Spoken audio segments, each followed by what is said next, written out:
મહત્વના સમાચાર સામે આવી રહ્યા છે અમરેલીથી જ અમરેલીના વડિયા પંથકમાં મેઘો મુશળધાર બન્યા છે।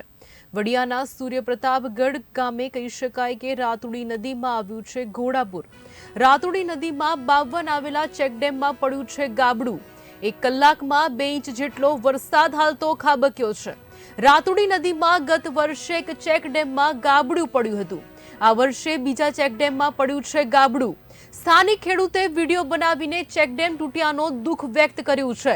મહત્વના સમાચાર સામે આવી રહ્યા છે જ્યાં કહી શકાય છે કે આ પ્રકારે મહત્વનું છે કે અમરેલી વડિયા પંથકમાં મેઘો મુશળધાર બનતા આ પ્રકારના દ્રશ્યો સામે આવ્યા છે। જ્યાં વડિયાના સૂર્યપ્રતાપગઢ ગામે રાતુડી નદીમાં આવ્યું છે ઘોડાપુર। રાતુડી નદીમાં 52 આવેલા ચેકડેમમાં ગાબડું પડ્યા હોવાના દ્રશ્યો સામે આવ્યા છે। વરસાદના કારણે આજે અમારો આ એક ચેકડેમ છે ખેડૂતનો જીવાદોરી સમાન તે ચેકડેમ તૂટી ચૂક્યો છે અને દર વર્ષે ગયા વર્ષે પણ એક ચેકડેમ તૂટી ગયો હતો અને આ વર્ષે પણ વરસાદ સારો પડ્યો 2.5 થી 3 ઇંચ જેવો વરસાદ પડેલો એટલે આ ચેકડેમ પાણી વધારે આવતા તૂટી ગયો છે।